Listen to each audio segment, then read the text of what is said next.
Assalamualaikum warahmatullahi wabarakatuh. Salam sejahtera bagi kita semua. Pada kesempatan sore hari ini kita akan masuk pada pertemuan keempat, yaitu latar belakang regulasi kendaraan bermotor. Kenapa sih kendaraan bermotor itu perlu regulasi? Oke, di sini ada 5 poin. Pertama, tujuannya pembelajaran. Yang kedua, pengertian regulasi kendaraan bermotor.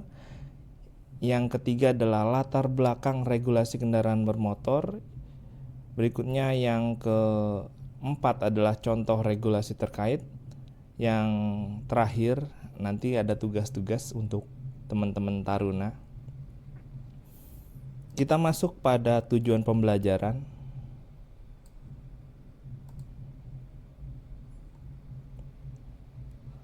Jadi teman-teman diharapkan setelah kita berdiskusi tentang materi ini, teman-teman mampu memahami pentingnya regulasi dalam dunia transportasi, khususnya kendaraan bermotor, karena di sini teman-teman prodi teknologi rekayasa otomotif. Berikutnya, mampu menjelaskan faktor-faktor yang melatar belakangi munculnya regulasi kendaraan bermotor di Indonesia. Yang ketiga atau yang terakhir, jadi teman-teman mampu menjelaskan kaitan regulasi dengan aspek keselamatan, ketertiban, dan perlindungan hukum bagi masyarakat pengguna jalan. Ya, jadi itu tujuan pembelajarannya. Kita masuk ke pengertian regulasi kendaraan bermotor. Di sini telah saya bagi menjadi A sampai dengan G, mulai dari definisi, terus tujuan regulasi kendaraan bermotor, ruang lingkupnya, bentuk dan hierarki, E, contoh penerapan regulasi, F, lembaga yang terkait dengan regulasi, dan yang terakhir, penegakan dan sanksi. Kita mulai dari definisi. Sebenarnya apa sih definisi dari pengertian ini? Jadi regulasi kendaraan bermotor adalah kumpulan aturan hukum yang dirancang dan diberlakukan oleh negara guna mengatur segala sesuatu yang berkaitan dengan kendaraan bermotor. Jadi aturan-aturan ini mencakup mulai dari aspek teknis kendaraan, persyaratan administrasi, standar keselamatan, dan lingkupan dari kehidupan di masyarakat tersebut, dan juga tata cara pengoperasian kendaraan di jalan tersebut. Adapun regulasi ini juga bersifat mengikat teman-temannya dan wajib ditaati oleh semua pihak yang terlibat dalam penggunaan dan pengelolaan kendaraan bermotor, baik itu individu, perusahaan, produsen, dan lembaga pemerintah juga. Seperti itu. Adapun tujuan dari regulasi kendaraan bermotor itu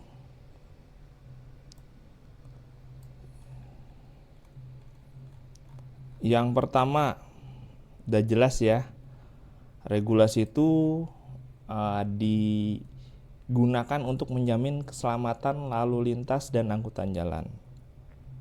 Jadi regulasi kendaraan bermotor bertujuan utama mengurangi resiko kecelakaan dan menciptakan rasa aman bagi pengguna jalan melalui peraturan teknis kendaraan seperti sistem rem, lampu, ban, dan perlengkapan keselamatan lainnya, serta syarat administratif seperti SIM, STNK, dan uji layak kendaraan. Di sini tuh pemerintah memastikan bahwa kendaraan yang beroperasi itu benar-benar layak dan aman digunakan di jalan raya. Contohnya gini teman-teman ya. Kewajiban penggunaan rem ganda pada kendaraan berat. Berikutnya, kewajiban memasang sabuk pengaman atau safety belt bagi pengemudi dan penumpang yang ada di depan. Setelah itu, fungsi yang berikutnya adalah menjaga kelayakan teknis kendaraan agar sesuai standar. Jadi kendaraan harus memenuhi suatu standar teknis tertentu agar tidak membahayakan penggunanya dan pengguna jalan lain. Nah, regulasi ini menciptakan berbagai syarat teknis yang mencakup dimensi kendaraan, daya angkut, spesifikasi mesin, dan sistem penerangan hingga uji tipe dan uji berkala kendaraan. Fungsinya apa? Ini untuk mencegah agar kendaraan yang tidak layak atau mengalami kerusakan teknis tidak bisa beroperasi di jalan. Contohnya teman-teman ya, adanya pelaksanaan uji kir secara berkala untuk kendaraan angkutan barang dan penumpang. Berikutnya penetapan standar lampu utama dan lampu rem agar tidak menyilaukan kendaraan lain. Yang ketiga, melindungi lingkungan hidup seperti melalui pembatasan emisi gas buang. Jadi salah satu dampak dari kendaraan bermotor adalah pencemaran udara akibat emisi gas buang. Nah, regulasi yang mengatur kendaraan menggunakan teknologi ramah lingkungan seperti katalisator, terus bahan bakar yang rendah sulfur, dan mesin dengan standar emisi Euro tertentu. Yang udah ada di Indonesia mungkin ada Euro 2, Euro 4, dan lainnya. Jadi dengan pengawasan emisi ini, regulasi ini berkontribusi dalam kesehatan masyarakat dan melestarikan lingkungan. Contohnya ya, misalkan uji emisi kendaraan di kota besar seperti Jakarta, Bandung. Nah, itu contohnya. Adapun contoh berikutnya kewajiban penggunaan BBM ramah lingkungan seperti Pertalite, Pertamax, ya itu ya salah satunya. Berikutnya, mendukung ketertiban dan efisiensi sistem transportasi nasional. Dengan ada aturan yang jelas dari sistem transportasi nasional, bisa berjalan dengan tertib, efisien, dan terintegrasi. Regulasi ini mencakup penataan seperti angkutan barang, umum, pribadi, semuanya itu pengaturan trayeknya sesuai standar pelayanan umum dan sistem logistik nasional. Hal ini berfungsi apa? Untuk mendukung kelancaran arus orang dan barang serta menurunkan biaya transportasi nasional. Contohnya pemetaan trayek angkutan kota dan antar kota. Berikutnya pengaturan jam operasional kendaraan, khususnya kendaraan berat ya di wilayah perkotaan perlu diatur. Berikutnya, memberikan perlindungan hukum bagi semua pengguna jalan. Nah, regulasi juga berfungsi sebagai dasar hukum untuk menentukan hak dan kewajiban setiap pihak jalan raya, baik pengemudi, penumpang, pejalan kaki, maupun perusahaan transportasi. Jadi dengan adanya aturan ini, jika terjadi pelanggaran atau sengketa dapat diselesaikan secara adil berdasarkan hukum yang berlaku, teman-teman. Contohnya, aturan mengenai tanggung jawab pengemudi atas kecelakaan lalu lintas. Yang kedua, contoh berikutnya, ketentuan sanksi bagi kendaraan yang tidak layak jalan atau tidak memenuhi spesifikasi. Nah, itu dia teman-teman. Regulasi memiliki fungsi. Tujuan dari regulasi kendaraan bermotor. Berikutnya kita masuk ke dalam ruang lingkup regulasi kendaraan bermotor.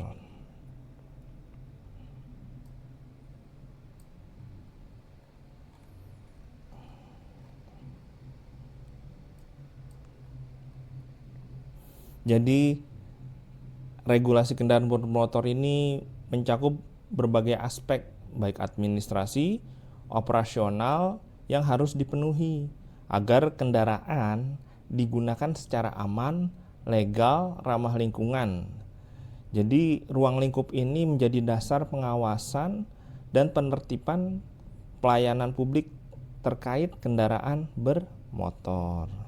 Pertama, konstruksi dan rekayasa kendaraan bermotor mengatur bagaimana secara teknis kendaraan itu harus dibuat sesuai dengan standar nasional dan maupun standar internasional agar aman digunakan di jalan, teman-teman ya.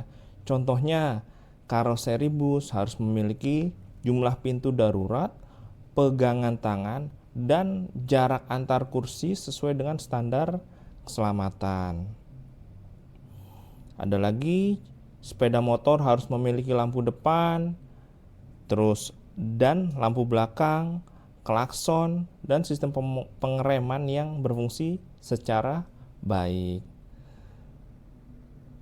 Dan juga mengatur bentuk, ukuran, daya angkut, dan komponen teknis kendaraan. Di sini ada di Undang-Undang Nomor 22 Pasal 48 Ayat 1. Jadi setiap kendaraan bermotor yang dioperasikan di jalan harus memenuhi persyaratan teknis dan layak jalan. Dan di pasal 50 di undang-undang yang sama, Menteri menetapkan tata cara pengujian teknis kendaraan dan kriteria layak jalan. Contoh, bus harus memiliki pintu darurat, kaca yang berkeselamatan, dan sistem rem sesuai dengan standar. Berikutnya, uji tipe atau uji berkala. Nah, uji tipe ini dilakukan untuk kendaraan baru, teman-teman ya, sebelum diproduksi massal. Sedangkan uji berkala atau uji KIR dilakukan secara rutin terhadap kendaraan yang sudah digunakan, khususnya untuk angkutan umum dan barang. Contohnya, pabrik mobil baru wajib mengajukan uji tipe ke Kementerian Perhubungan sebelum kendaraan tersebut dijual ke konsumen. Berikutnya, truk angkutan barang harus menjalani uji KIR setiap 6 bulan untuk mengecek sistem rem, lampu, dan ban.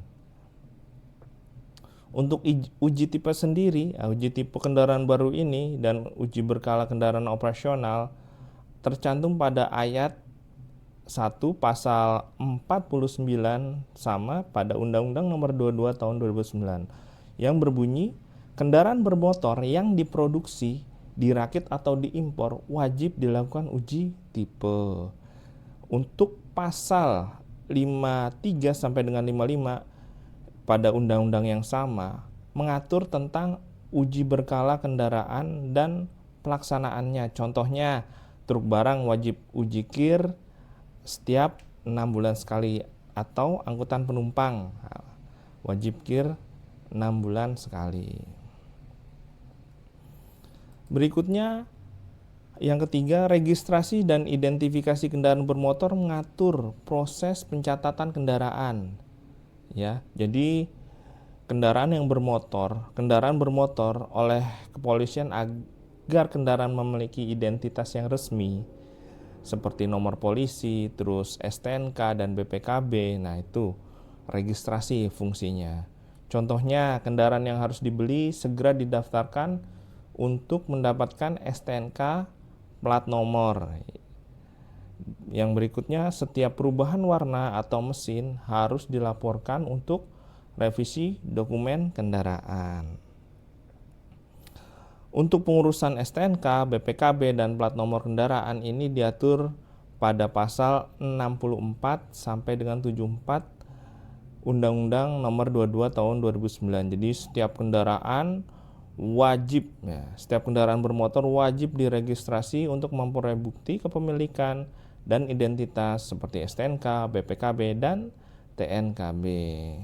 Contohnya, pemilik kendaraan harus mengurus STNK di Samsat sebelum digunakan.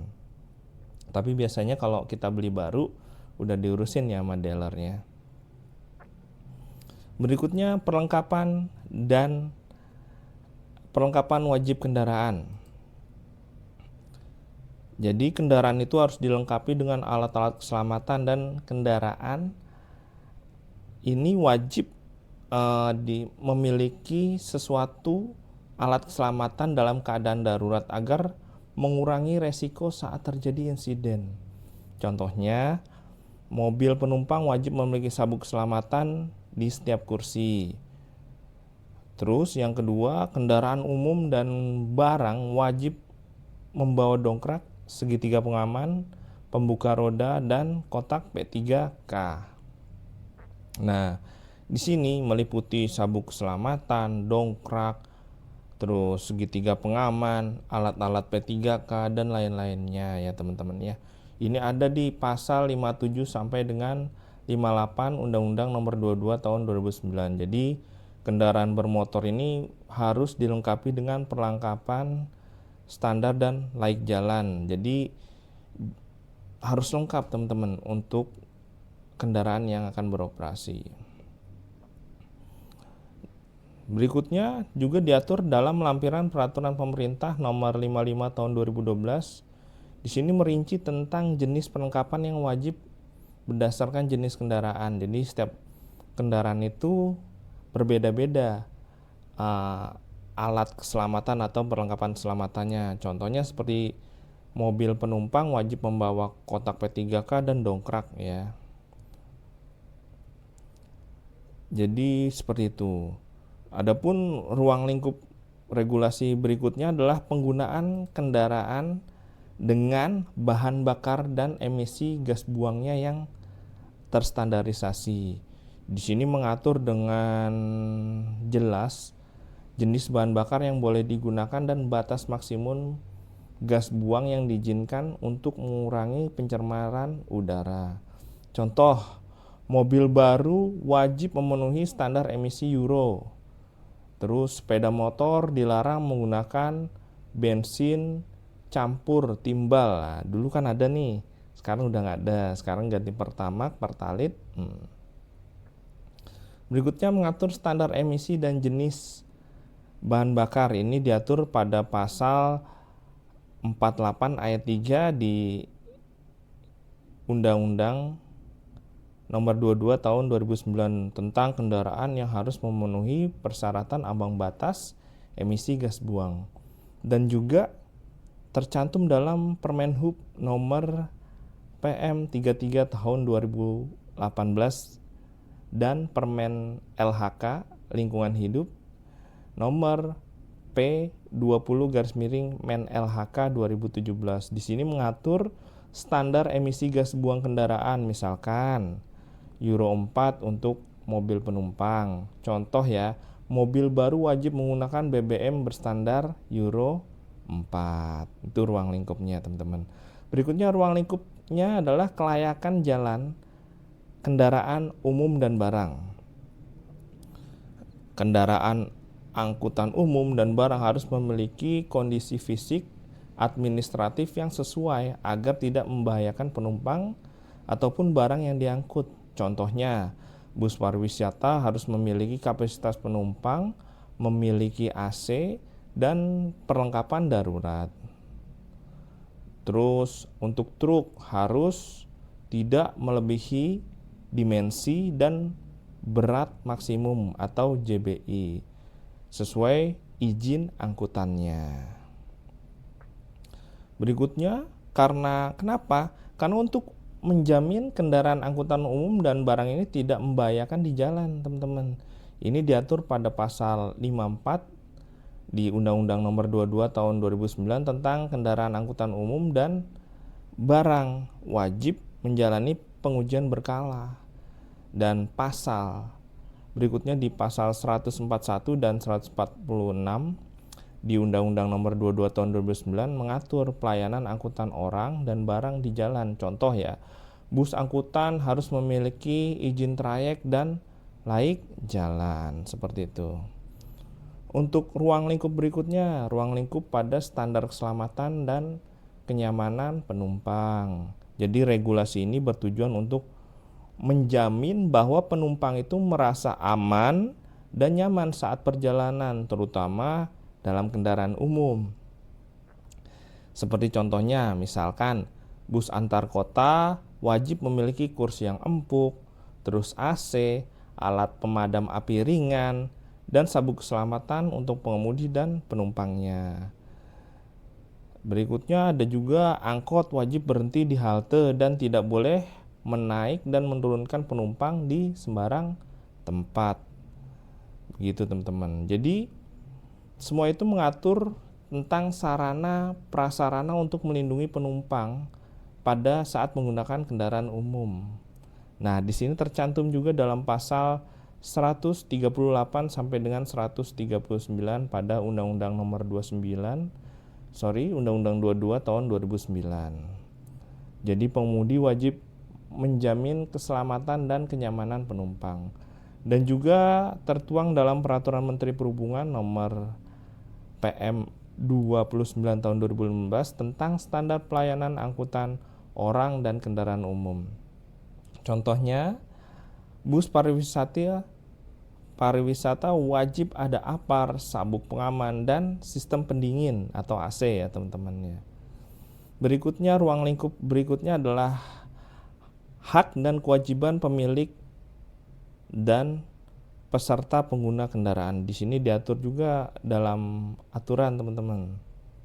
Jadi pengaturan tanggung jawab hukum dan moral pada pemilik dan pengguna kendaraan terhadap keselamatan diri sendiri, penumpang, dan pengguna lainnya.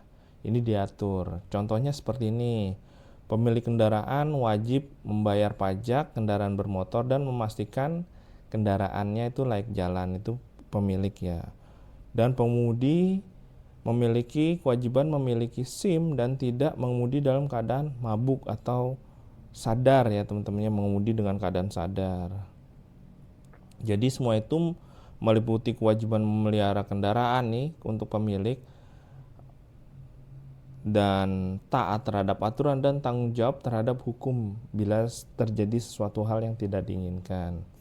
Ini tertuang juga dalam pasal 106 ayat 1 sampai dengan 3 pada Undang-Undang Nomor 22 tahun 2009. Jadi di situ berbunyi, setiap orang yang mengemudikan kendaraan wajib memperhatikan kondisi kendaraan dan keselamatan lalu lintas. Dan juga tertuang juga dalam pasal 287 sampai dengan 311 pada Undang-Undang Nomor 22 tahun 2009. Di sini mengatur tentang sanksi pelanggaran oleh pengguna kendaraan. Contohnya gini. Pemilik kendaraan wajib memperpanjang STNK setiap tahun dan melakukan perawatan rutin. Nah, ini pemilik ya. Jadi pemilik itu wajib sesuai dengan peraturan undang-undang yang berlaku. Berikutnya kita masuk ke bentuk dan hierarki dari regulasi.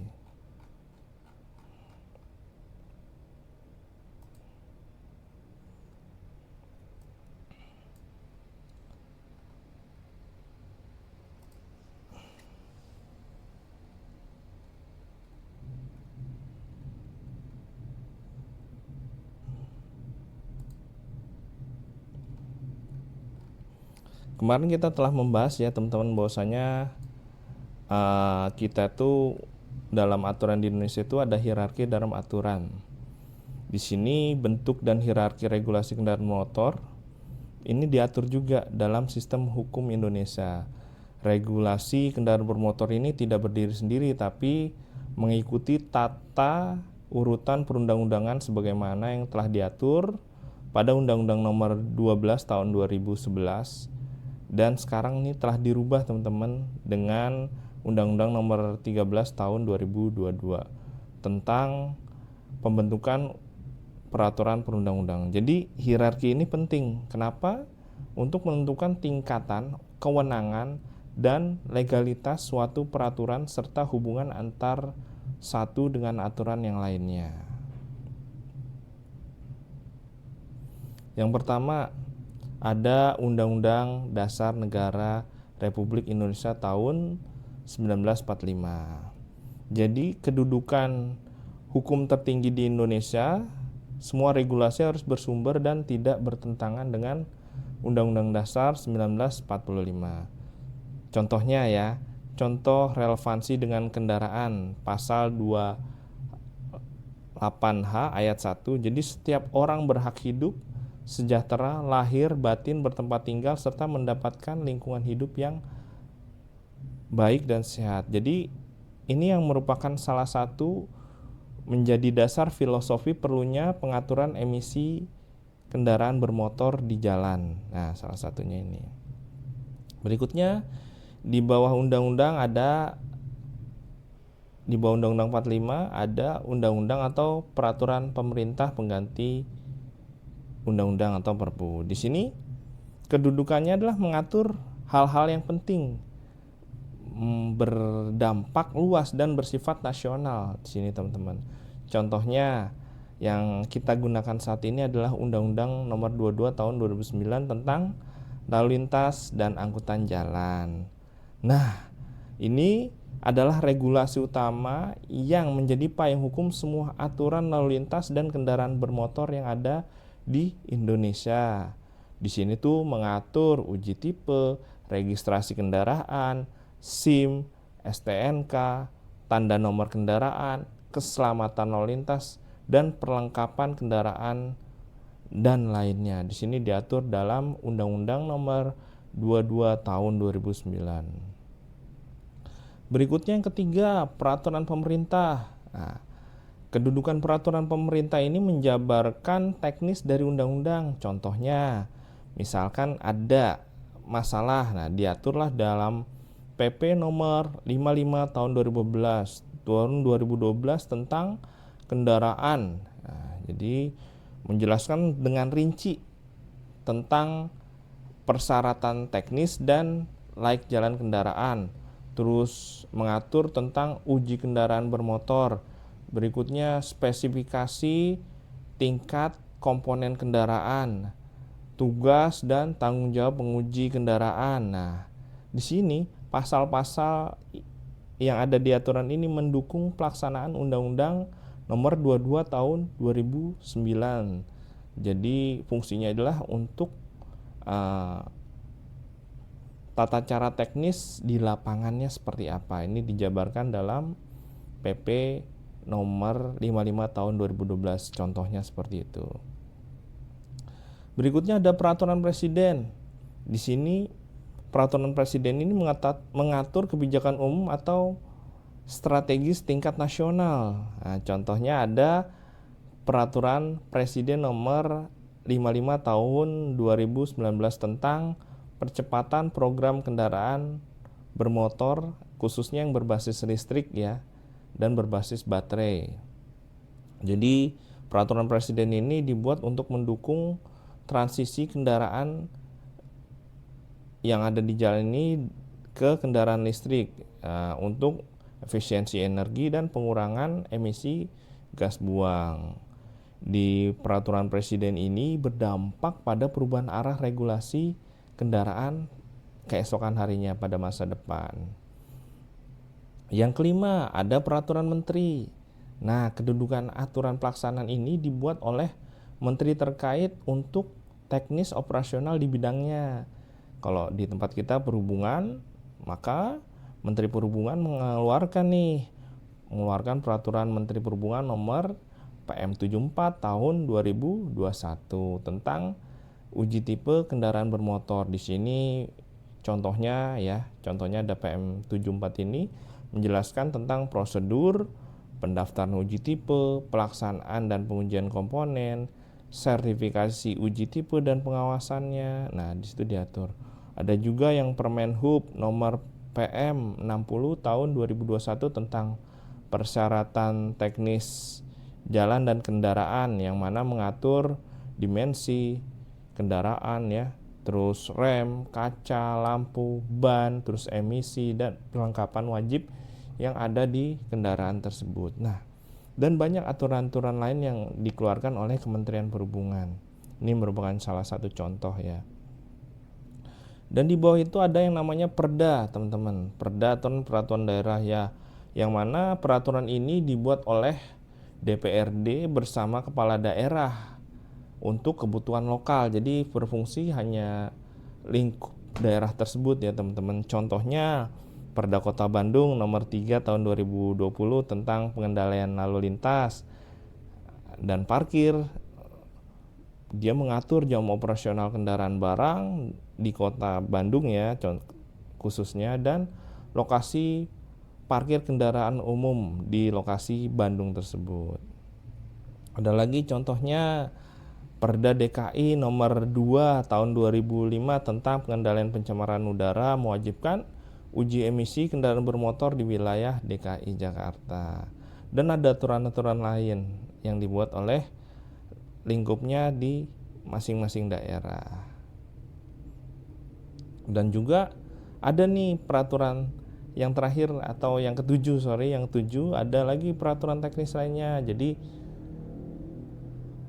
kedudukannya ini bukan peraturan perundang-undang secara formal ya, tapi digunakan sebagai acuan pelaksanaan di lapangan juga.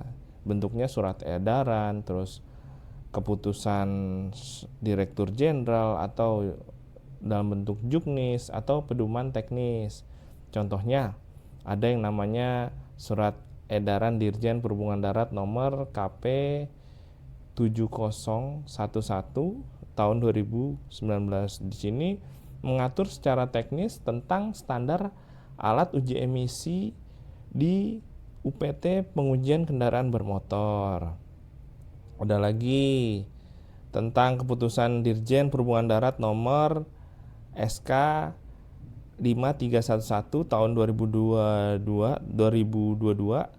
tentang petunjuk teknis uji berkala kendaraan bermotor yang berbasis digital gitu, teman-temannya.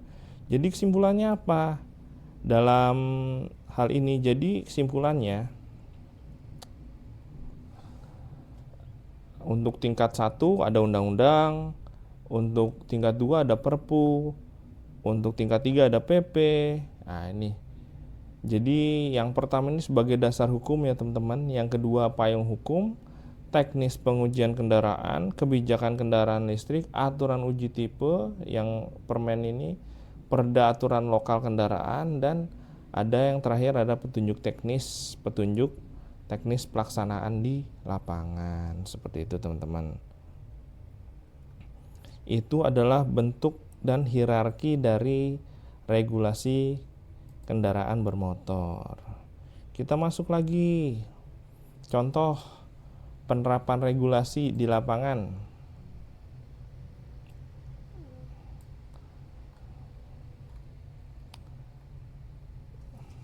Tadi kita ulang lagi ya teman-teman ya. Tadi ada uji KIR. Uji KIR maksudnya apa sih?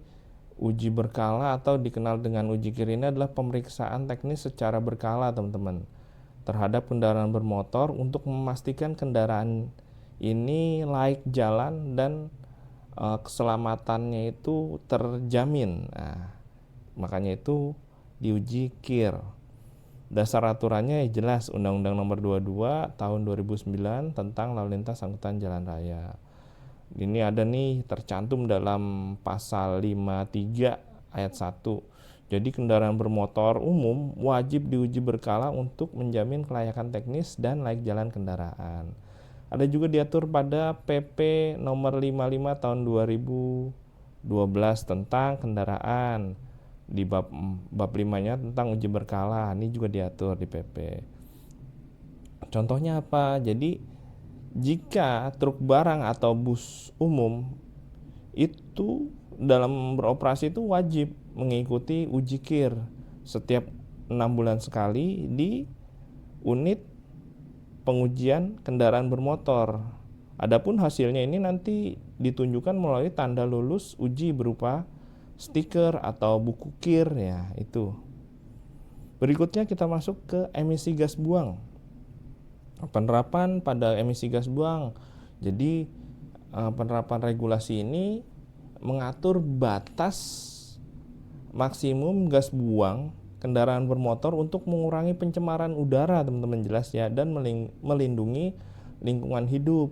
Nah, dasar aturannya kita jelaskan, kita bacakan bahwasanya Permen LHK ini, Kementerian Lingkungan Hidup, telah mengeluarkan peraturan menteri tentang baku mutu emisi gas buang kendaraan bermotor lama.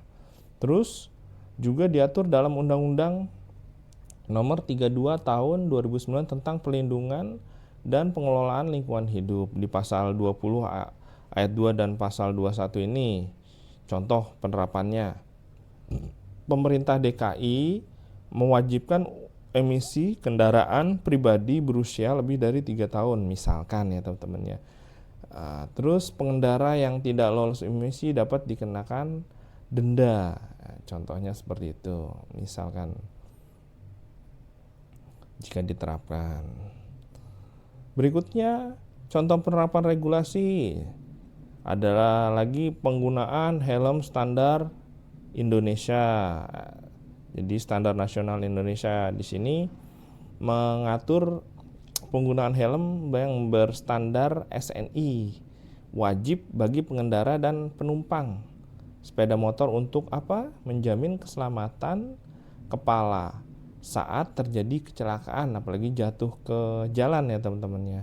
Dasar hukumnya jelas diatur pada Undang-Undang Nomor 22. Pokoknya Undang-Undang Nomor 22 ini core of the core-nya lalu lintas lah teman-teman ya. Jadi di undang-undang ini apalagi di pasal 105 ayat 8 berbunyi setiap orang yang mengemudikan sepeda motor dan penumpangnya wajib mengenakan helm yang memenuhi standar nasional Indonesia. Dan ada lagi peraturan Menteri Perindustrian nomor 40 tahun 2008 tentang pemberlakuan SNI pada helm pengendara sepeda motor secara wajib. Ya, jadi jangan helm proyek yang dipakai, nggak sesuai standar SNI pada saat berkendara.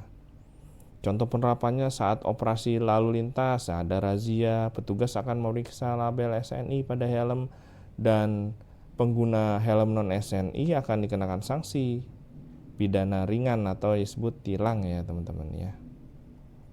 Nah ini contohnya. Jadi dapat dirangkum bahwasanya penerapan regulasi ini mulai dari uji berkala kendaraan bermotor, ini ada aturannya sesuai dengan Undang-Undang 22 dan PP nomor 55 tahun 2012. Jadi contoh penerapannya bus dan truk wajib diuji setiap 6 bulan.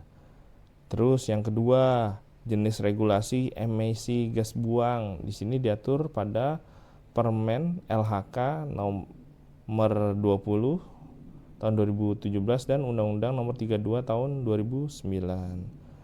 Sini contohnya penerapannya untuk emisi di Jakarta perlu dilakukan uji emisi apalagi untuk mobil lama ya teman-teman ya.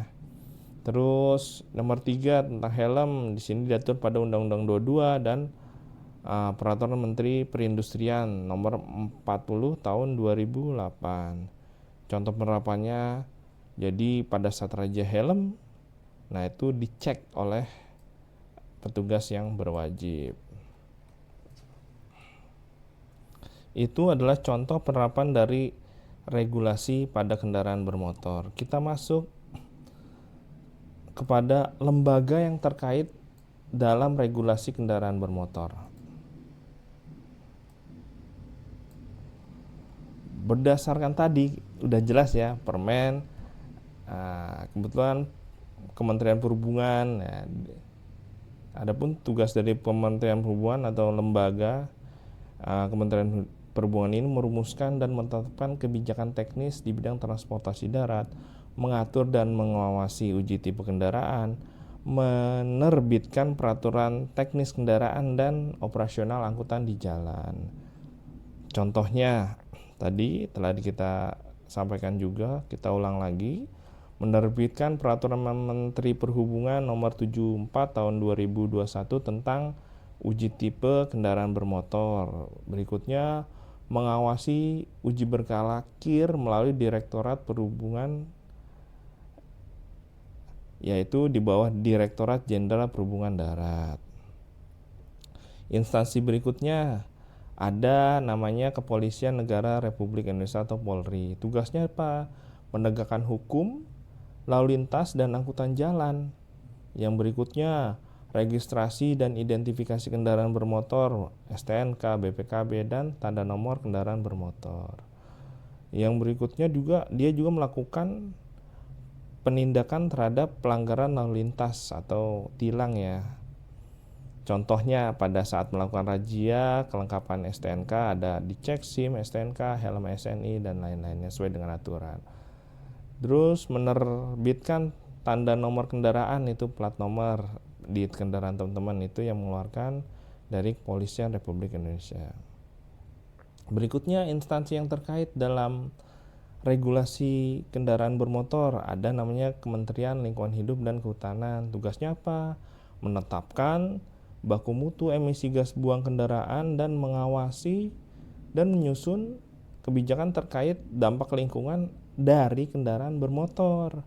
Contohnya Permen LHK ini menerbitkan aturan nomor 20 tahun 2017 tentang baku mutu emisi gas buang.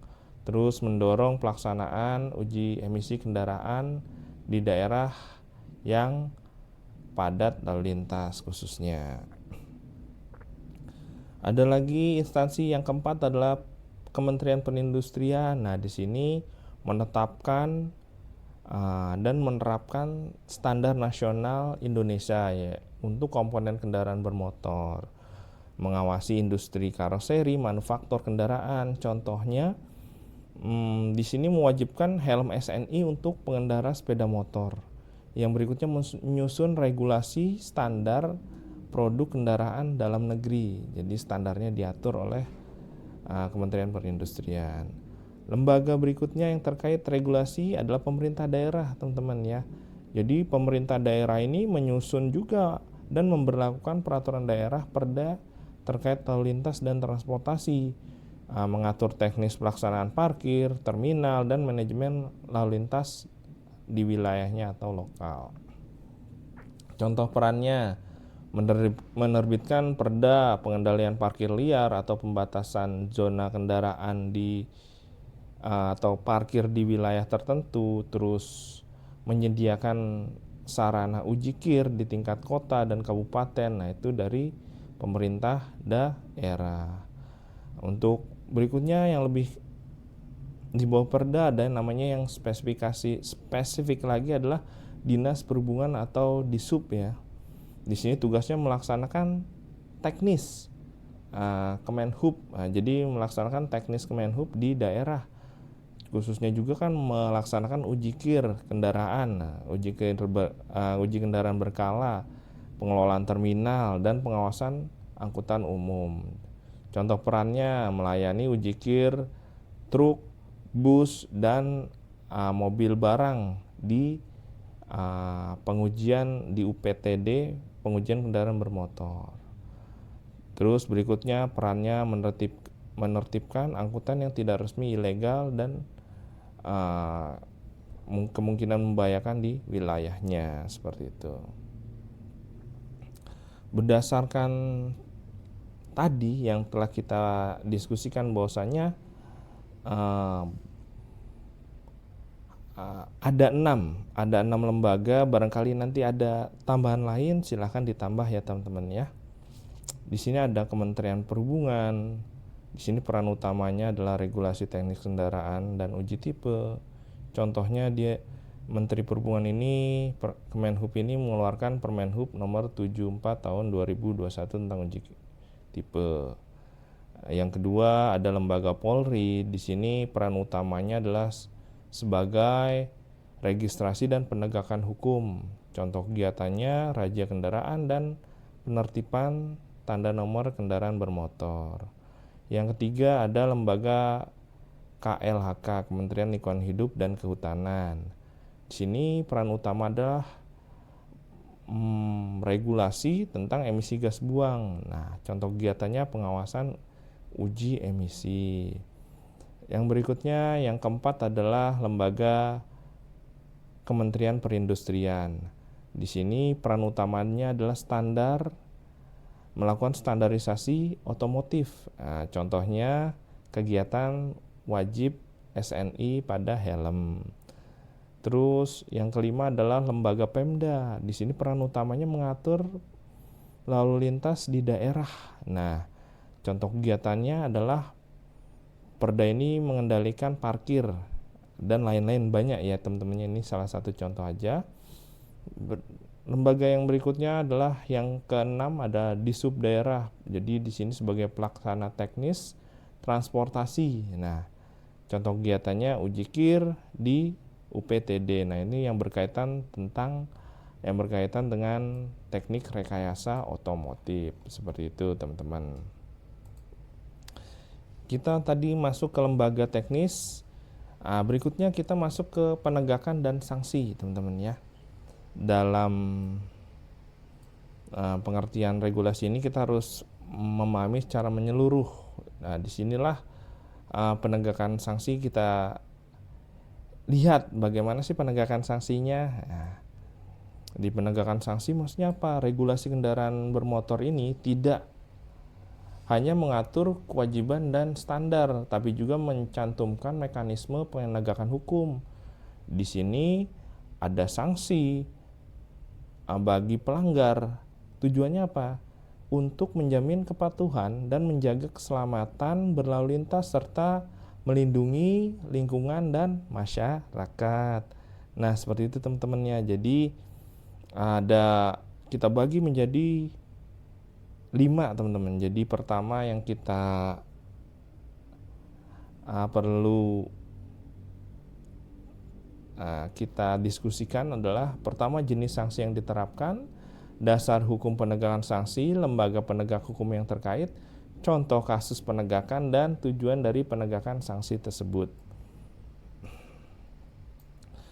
Jenis sanksi yang ditetapkan. Jadi sanksi itu kita bagi menjadi 2 ya teman-temannya. Pertama ada sanksi administratif. Barangkali ada sanksi lain boleh di komentar ya teman-teman.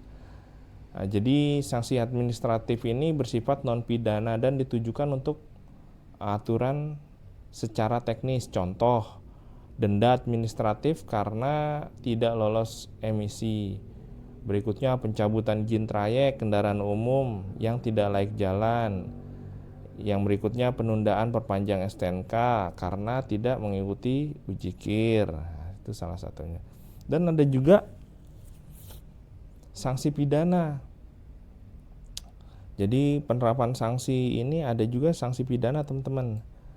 Dari administratif, pidana. Pidana ini sanksi yang dikenakan untuk pelanggaran hukum lalu lintas yang membahayakan keselamatan atau melanggar aturan secara serius. Contohnya, kurungan penjara bagi pengemudi yang menyebabkan kecelakaan fatal.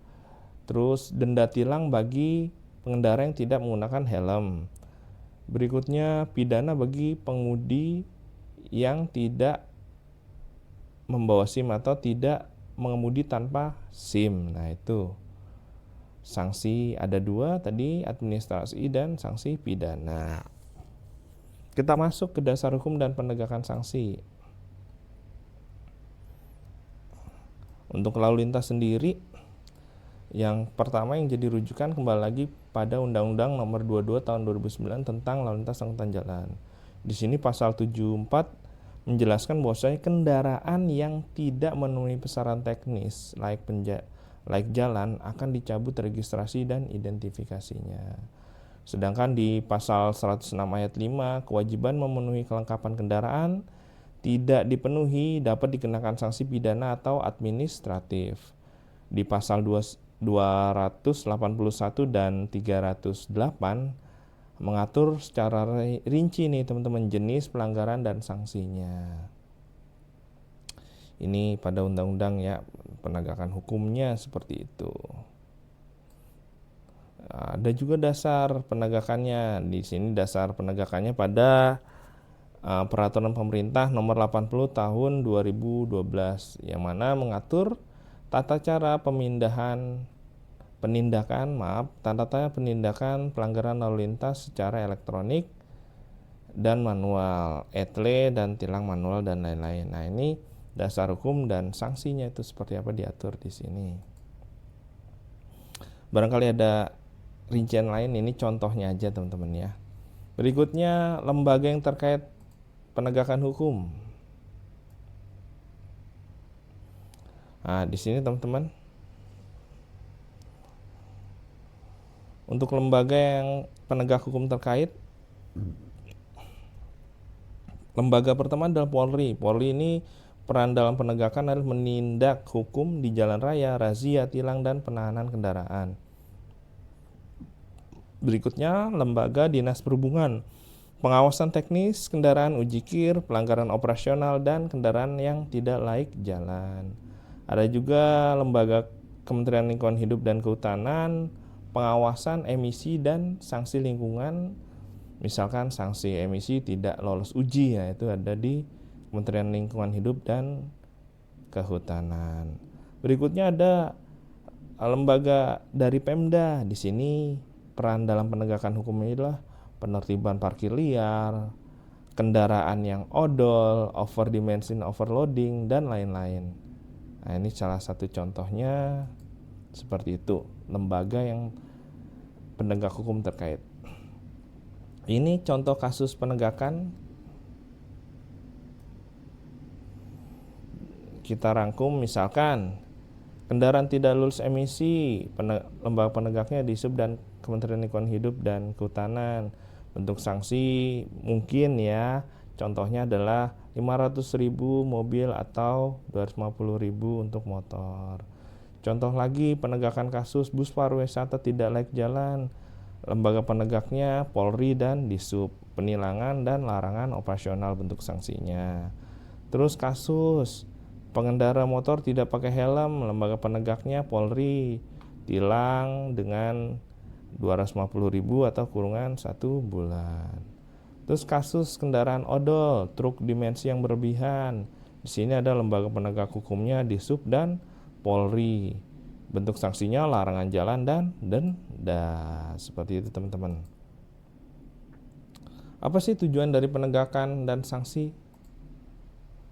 Jadi, tujuan dari penegakan dan sanksi itu sudah jelas ya teman-temannya, untuk menumbuhkan kesadaran hukum di kalangan pengguna jalan, menekan angka kecelakaan lalu lintas, mendorong kendaraan agar memenuhi standar teknis dan emisi, dan menjaga ketertiban dan kelancaran transportasi umum dan logistik.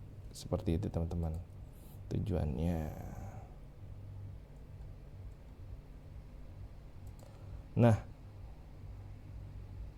itu adalah penegakan sampai dengan penegakan. Ada yang mau ditanyakan sebelum kita masuk ke latar belakang regulasi? Udah panjang ini teman-teman. Kita lanjut ke part 2.